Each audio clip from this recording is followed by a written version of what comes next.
सुप्रभात विद्यार्थियों, आप सभी का स्वागत है। आज हम नया चैप्टर शुरू कर रहे हैं जिसका नाम है उप सह संयोजन यौगिक कोऑर्डिनेशन कंपाउंड्स।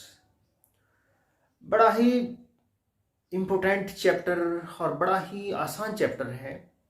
कई सारी बातें आपको समझने को इसमें मिलेगी और बातों को ध्यान से सुनोगे तो सारी चीज़ें आपकी समझ में आएगी। तो शुरू करते हैं। आज हम नया चैप्टर जिसका नाम है उप सह संयोजन यौगिक कोऑर्डिनेशन कंपाउंड्स। देखो, पहले देखते हैं उप सह संयोजन यौगिक क्या होते हैं। जो संक्रमण तत्व होते हैं, संक्रमण धातुएं, जो डी ब्लॉक एलिमेंट्स होते हैं, वो बड़ी संख्या में संकुल यौगिक और या कहें संकर यौगिक बनाते हैं और उन संकर यौगिक और संकुल यौगिकों को ही कहते हैं उप सह संयोजन यौगिक। इन यौगिकों में एक केंद्रीय धातु परमाणु या आयन होता है जो अनेक ऋणायनों से या विद्युत उदासीन अणुओं से चारों ओर से घिरा होता है और उनके साथ में इलेक्ट्रॉनों की साझेदारी से वो जुड़ा होता है। जो उदासीन अणु होते हैं या जो ऋणायन होते हैं वो केंद्रीय धातु परमाणु या आयन को इलेक्ट्रॉन युग्म प्रदान करते हैं। उप सह संयोजन यौगिक संक्रमण धातुएं बड़ी संख्या में संकुल यौगिक या संकर यौगिक बनाती है जिनमें केंद्रीय धातु परमाणु या आयन अनेक ऋणायनों से या उदासीन अणुओं से इलेक्ट्रॉनों का सह संयोजन कर परिबद्ध रहते हैं, मतलब चारों ओर से उनसे जुड़े रहते हैं। ऐसे यौगिक कहलाते हैं उप सह संयोजन यौगिक कोऑर्डिनेशन कंपाउंड्स, जैसे क्लोरोफिल, हीमोग्लोबिन, विटामिन B12। ये उप सह संयोजन यौगिक है या कहें ये संकुल यौगिक है या ये संकर यौगिक है, कॉम्प्लेक्स कंपाउंड है। इनमें जो केंद्रीय धातु आयन होता है, क्लोरोफिल में मैग्नीशियम होता है, हीमोग्लोबिन में केंद्रीय धातु परमाणु आयरन होता है, विटामिन B12 में केंद्रीय धातु परमाणु आयन कोबाल्ट होता है। तो जो क्लोरोफिल, हीमोग्लोबिन, विटामिन B12 ये क्रम से मैग्नीशियम, आयरन और कोबाल्ट के उप सह संयोजन यौगिक होते हैं। देखो, जो डी ब्लॉक एलिमेंट्स होते हैं वो बड़ी संख्या में ये संकुल यौगिक बनाते हैं, कॉम्प्लेक्स कंपाउंड बनाते हैं, क्योंकि जो संक्रमण धातुएं होती है इनमें रिक्त डी ऑर्बिटल होते हैं। खाली रिक्त डी ऑर्बिटल की उपस्थिति के कारण ही जो ट्रांजिशन एलिमेंट्स होते हैं, डी ब्लॉक एलिमेंट्स है ना, जिनमें डी ऑर्बिटल आंशिक रूप से भरे होते हैं, ये धातुएं बड़ी संख्या में उप सह संयोजन यौगिक बनाती हैं। देखो, ध्यान रखिए, जो उप सह संयोजन यौगिक होते हैं उनमें एक केंद्रीय धातु परमाणु या आयन होता है जो उदासीन अणुओं से या ऋणायनों से घिरा होता है। और ये जो उदासीन अणु या ऋणायन होते हैं ना, उस केंद्रीय धातु परमाणु या आयन को कम से कम एक इलेक्ट्रॉन युग्म अवश्य प्रदान करते हैं। या कहें कि जो केंद्रीय धातु परमाणु या आयन होता है ना, वो ऋणायनों से या उदासीन अणुओं से उप सह संयोजी आबंध के द्वारा जुड़े होते हैं। जो उप सह संयोजन यौगिक होते हैं उनमें केंद्रीय धातु परमाणु या आयन होता है और वो केंद्रीय धातु परमाणु या आयन ऋणायनों से या उदासीन अणुओं से उप सह संयोजी आबंध के द्वारा जुड़ा होता है। जो ऋणायन होते हैं या उदासीन अणु होते हैं वो केंद्रीय धातु परमाणु या आयन को, ध्यान रखो, कम से कम एक इलेक्ट्रॉन युग्म अवश्य प्रदान करते हैं। और जो उप सह संयोजन यौगिक होते हैं ये हमारे लिए बहुत उपयोगी हैं। इनका उपयोग जो है ना धातु क्रम में उपयोग किया जाता है, मेटलर्जी में, अयस्क से धातु प्राप्त करने में, विद्युत लेपन में इनका उपयोग किया जाता है, वस्त्रों की रंगाई में इनका उपयोग किया जाता है, और औषध रसायन में उपसहसंयोजन यौगिकों का बड़ा महत्वपूर्ण उपयोग है। देखो, इन उपसहसंयोजन यौगिकों को समझने के लिए आपको जो रासायनिक आबंध होते हैं वो आपको अच्छे से आने चाहिए। जो रासायनिक आबंध होते हैं 3 प्रकार के होते हैं। एक होते हैं सहसंयोजी आबंध, एक होते हैं वैद्युत संयोजी आबंध, और एक होते हैं उपसहसंयोजी आबंध। आपको पता होना चाहिए। एक बार मैं आपको रिवाइज करवा देता हूं। देखो, एक होते हैं सहसंयोजी आबंध, सहसंयोजी आबंध। देखो, सहसंयोजी आबंध क्या होते हैं? सहसंयोजी आबंध होते हैं परमाणुओं के बीच में इलेक्ट्रॉनों की बराबर की साझेदारी से, परमाणुओं के बीच इलेक्ट्रॉन युग्मों की बराबर की साझेदारी द्वारा जो सहसंयोजी जो आबंध बनता है उसी को कहते हैं सहसंयोजी आबंध।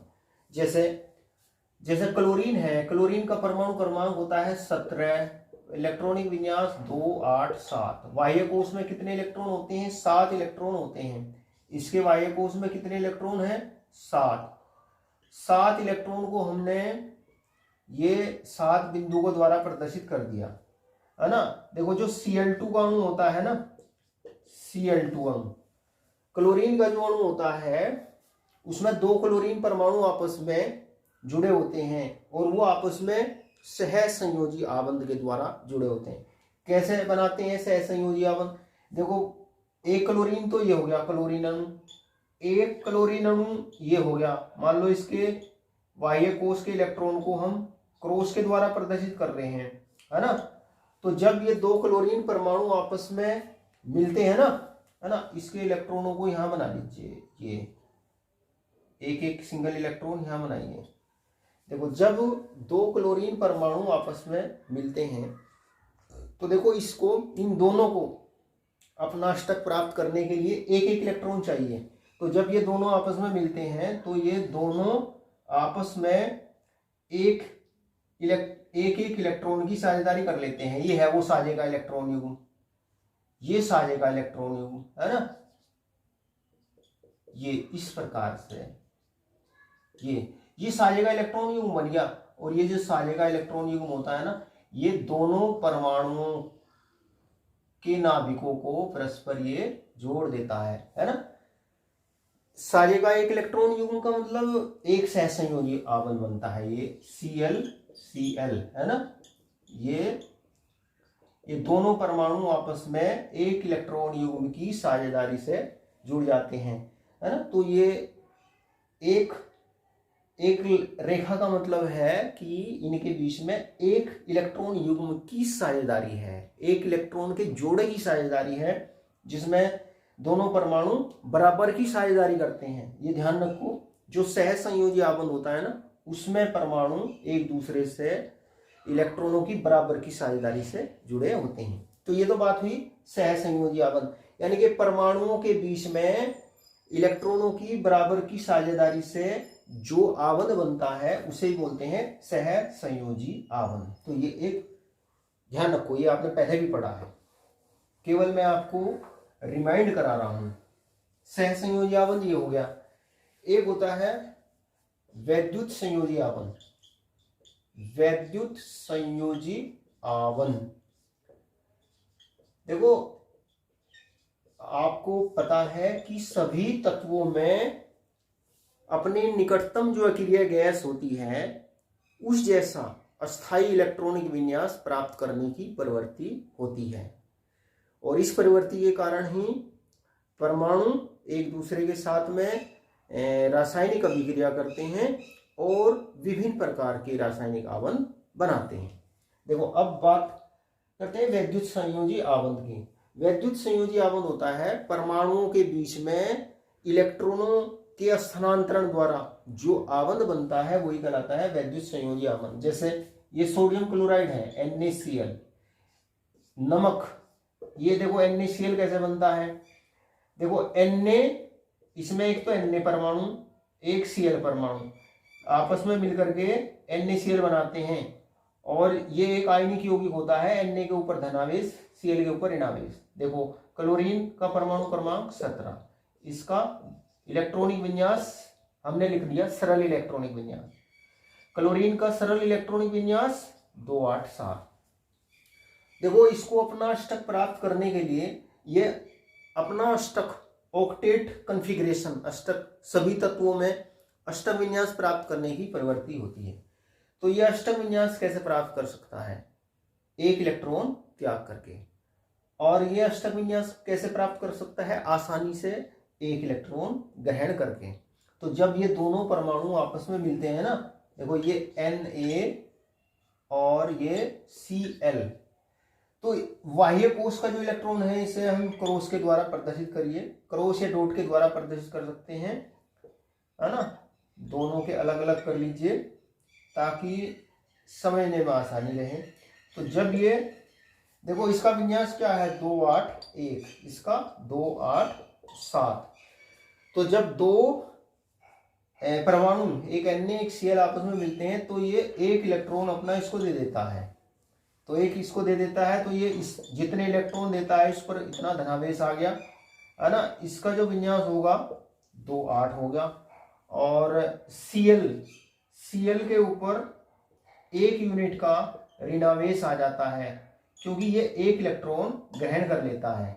और इसका इलेक्ट्रॉनिक विन्यास क्या होगा? 288। तो दोनों का अष्टक प्राप्त हो गया, है ना।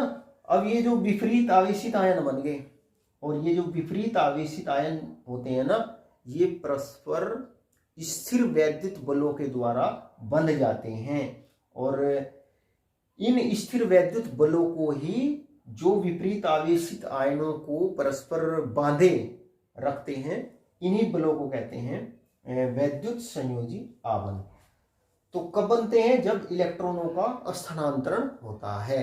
ध्यान रखो, इलेक्ट्रॉनों का स्थानांतरण होने से जो आबंध बनते हैं उन्हीं को कहते हैं वैद्युत संयोजी आबंध।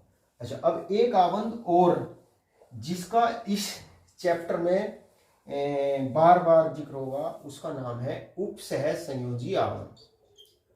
कोऑर्डिनेट उपसह संयोजी आबंध, कोऑर्डिनेट बॉन्ड।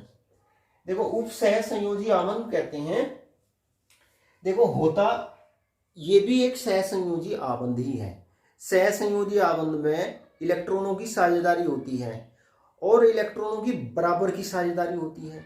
मतलब दो परमाणु आपस में संयोग कर रहे हैं तो उनकी बराबर की वो इलेक्ट्रॉनों की बराबर की साझेदारी करते हैं, एक इलेक्ट्रॉन एक परमाणु का एक दूसरे का।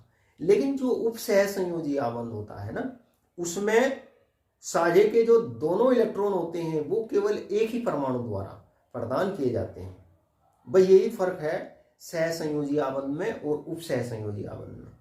भाई सहसंयोजी आबंध में तो इलेक्ट्रॉनों की बराबर की साझेदारी से जुड़े होते हैं, जबकि उपसह संयोजी आबंध में इलेक्ट्रॉनों की साझेदारी से तो जुड़े होते हैं लेकिन वो इलेक्ट्रॉन युग्मों की बराबर की साझेदारी नहीं होती।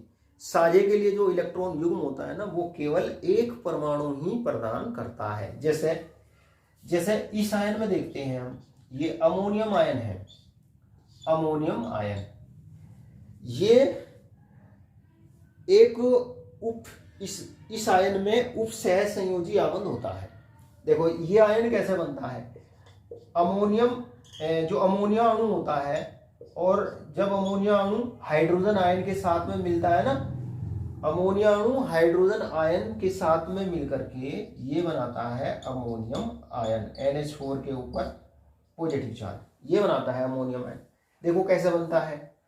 देखो जो अमोनिया होता है, अमोनिया में जो नाइट्रोजन परमाणु होता है, देखो नाइट्रोजन का परमाणु क्रमांक 7 होता है, इलेक्ट्रॉनिक विन्यास 2 5। बाह्य कोश में कितने इलेक्ट्रॉन हुए? बाह्य कोश में 5 इलेक्ट्रॉन हुए। अब 5 इलेक्ट्रॉन में से देखो एक इलेक्ट्रॉन यहाँ लग गया H के साथ में साझेदारी में, एक यहाँ लग गया, एक यहाँ लग गया। ये इलेक्ट्रॉनों की साझेदारी से एक एक सहसंयोजी आबंध बन रहा है। तो अब एक बिना साझे का इलेक्ट्रॉन युग्म बचा जिसको बोलते हैं लोन पेयर इलेक्ट्रॉन। ये जो बिना साझे का इलेक्ट्रॉन युग्म होता है ना, इसे बोलते हैं लोन पेयर इलेक्ट्रॉन, एकाकी इलेक्ट्रॉन युग्म। इससे बोलते हैं एकाकी इलेक्ट्रॉन युग्म, अंग्रेजी में बोलेंगे इसे लोन पेयर इलेक्ट्रॉन, बिना साझे का इलेक्ट्रॉन युग्म। तो जो अमोनिया होता है ना, अमोनिया में नाइट्रोजन के ऊपर एक बिना साझे का इलेक्ट्रॉन युग्म होता है। तो जब अब जो हाइड्रोजन आयन होता है, हाइड्रोजन आयन जो होता है इसमें कोई इलेक्ट्रॉन होता ही नहीं, इसमें कोई इलेक्ट्रॉन होता ही नहीं। और देखो जो हाइड्रोजन होता है ना, हाइड्रोजन हीलियम जैसी संरचना प्राप्त करता है, क्योंकि हाइड्रोजन में केवल एक ही कोष होता है, पहला कोष, जिसमें अधिकतम 2 इलेक्ट्रॉन आ सकते हैं। और 2 इलेक्ट्रॉनों का विन्यास क्या कहलाता है? ड्यूप्लेट विन्यास, है ना। 2 इलेक्ट्रॉनों का विन्यास ड्यूप्लेट विन्यास। तो हाइड्रोजन में ड्यूप्लेट विन्यास प्राप्त करने की प्रवृत्ति होती है। तो ये अमोनिया जो है ना, अपना जो इलेक्ट्रॉन युग्म होता है वो इसको दे देता है साझे के लिए, इस प्रकार से, ये H H H, और अपना इलेक्ट्रॉन युग्म इसने दे दिया H को। ये उपसह संयोजी आबंध को, जो उपसह संयोजी आबंध होता है ना, उसे तीर के द्वारा प्रदर्शित करते हैं, उसको तीर के द्वारा। और जो तीर का शीर्ष होता है वो ग्राही परमाणु की ओर होता है, जो परमाणु इलेक्ट्रॉन युग्म ग्रहण करता है उसकी ओर होता है ना। और तीर की दिशा जो है ना, नाइट्रोजन से हाइड्रोजन की ओर है, तो इसका मतलब यह है कि नाइट्रोजन इलेक्ट्रॉन युग्म दे रहा है हाइड्रोजन को। और देखो ये साझेदारी ऐसी है कि इसने, मतलब ये नहीं कि इसने अपने इलेक्ट्रॉन युग्म हाइड्रोजन को दे दिए तो वो दोनों इलेक्ट्रॉन इसी के हो गए, नहीं। एक जो साझे का जो इलेक्ट्रॉन युग्म है ना, जो नाइट्रोजन देता है, वो दोनों परमाणुओं के ठीक बीच में रहता है। उसमें एक इलेक्ट्रॉन हाइड्रोजन के हिस्से में आता है और एक इलेक्ट्रॉन नाइट्रोजन के हिस्से में आता है। तो जो होते दोनों इलेक्ट्रॉन जो होते हैं ना, वो केवल नाइट्रोजन के होते हैं। तो उपसहसंयोजी आबंध होता है वो सहसंयोजी आबंध होता है जिसमें साझे के लिए जो इलेक्ट्रॉन युग्म होता है ना, वो केवल एक ही परमाणु देता है। और ये जो इलेक्ट्रॉन युग्म होते हैं ना, अब ये दोनों परमाणुओं के बाह्य कोश में रहते हैं। ध्यान रखो, सहसंयोजी आबंध का, उपसहसंयोजी आबंध का आपको पता होना चाहिए। इलेक्ट्रॉन युग्मों की बराबर की साझेदारी से जो आबंध बनता है उसको बोलते हैं सहसंयोजी आबंध। देखो जैसे यहां पर बना हुआ है, ये सहसंयोजी आबंध है। यहां पर इलेक्ट्रॉन युग्मों की बराबर की साझेदारी है, यहां पर इलेक्ट्रॉन युग्मों की बराबर की साझेदारी नहीं है। इलेक्ट्रॉन युग्म किसके हैं? नाइट्रोजन के हैं, केवल नाइट्रोजन के हैं, है ना। और ये इलेक्ट्रॉन युग्म जो है ना, ये N के भी और H के भी दोनों परमाणुओं के बाह्य कोश में रहता है। तो ऐसा सहसंयोजी आबंध कहलाता है, ऐसा आबंध कहलाता है उपसहसंयोजी आबंध, जिसमें केवल एक ही परमाणु साझे के लिए इलेक्ट्रॉन युग्म देता है, उसे कहते हैं उपसहसंयोजी आबंध, कोऑर्डिनेट बॉन्ड। और इस चैप्टर में देखो, इसको समझने के लिए इस चैप्टर को, ये पहली चीज है जो आपकी समझ में बिल्कुल पक्के से आनी चाहिए कि उपसहसंयोजी आबंध क्या होता है और सहसंयोजी आबंध क्या होता है, वैद्युत संयोजी आबंध क्या होता है। आपको उपसहसंयोजन यौगिकों की पहचान बताते हैं क्या होती है। देखो जो उपसहसंयोजन यौगिक होते हैं उनमें यौगिक का एक भाग जो होता है ना, वो बड़े ब्रैकेट के अंदर लिखा होता है।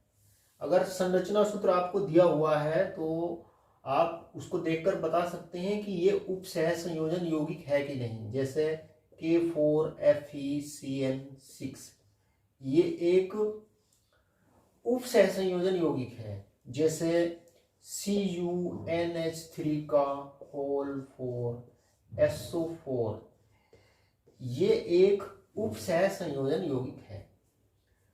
जो उपसह संयोजन यौगिक होते हैं उनमें मैंने आपको बताया कि यौगिक का एक भाग जो होता है ना वो बड़े ब्रैकेट के अंदर लिखा होता है, और ब्रैकेट के अंदर जो भाग लिखा होता है ना, ब्रैकेट के अंदर का जो भाग होता है वो कहलाता है उपसह संयोजन सत्ता, और इसको बोलते हैं कोऑर्डिनेशन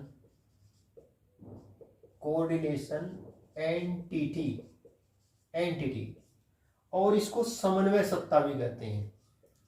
इसको समन्वय सत्ता भी इसको कहते हैं, और या इसको उपसह संयोजन परिसर भी कहते हैं। उपसह संयोजन परिसर भी इसको कहते हैं। और ये जो भाग होता है ब्रैकेट के अंदर का भाग क्या कहलाता है? उपसह संयोजन सत्ता या समन्वय सत्ता या उपसह संयोजन परिसर, और या इसको उपसह संयोजन मंडल भी इसको कहते हैं, और इसको उपसह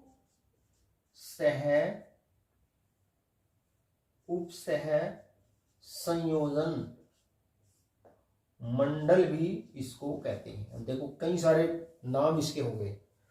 और बाहर वाला, इससे जो बाहर वाला भाग होता है इसको आयनन मंडल, इसको क्या बोलते हैं? आयनन मंडल बोलते हैं। और इसमें ये भाग जो होता है ना आयनीय होता है, आयनाइजेबल होता है ना, और ये आयन कहलाता है प्रति आयन, है ना। इस आयन को क्या बोलते हैं? प्रति आयन, है ना, या इसको बोलते हैं अंग्रेजी में काउंटर आयन। यही है बाहर वाला जो भाग है ना, यही कहलाता है, ये जो आयनन मंडल है ना यही कहलाता है आयनन मंडल, प्रति आयन और काउंटर आयन। अब देखो इसमें इस सह संयोजन उपसह संयोजन सत्ता में जो केंद्रीय धातु परमाणु या आयन जो होता है ना, वो जिन अणुओं या आयनों से जुड़ा होता है उनको कहते हैं, उन अणुओं या आयनों को कहते हैं इनको, है ना। या कहें देखो ये अमोनिया इससे जुड़ रहा है, ऐसे ही ये CN6Fe से जुड़ रहा है ना। ये कहलाते हैं लीगेंड,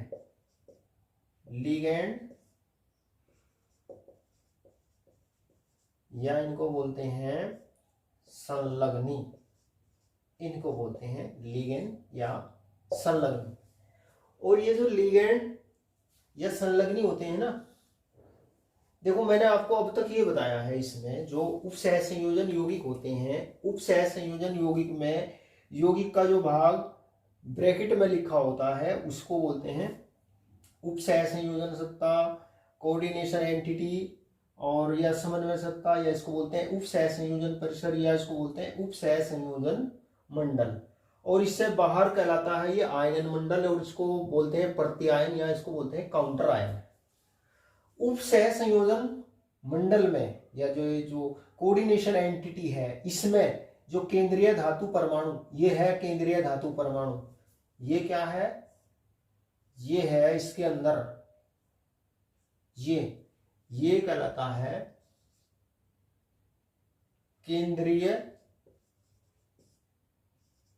केंद्रीय धातु परमाणु, या इसको बोलते हैं केंद्रीय धातु परमाणु या आयन, है ना।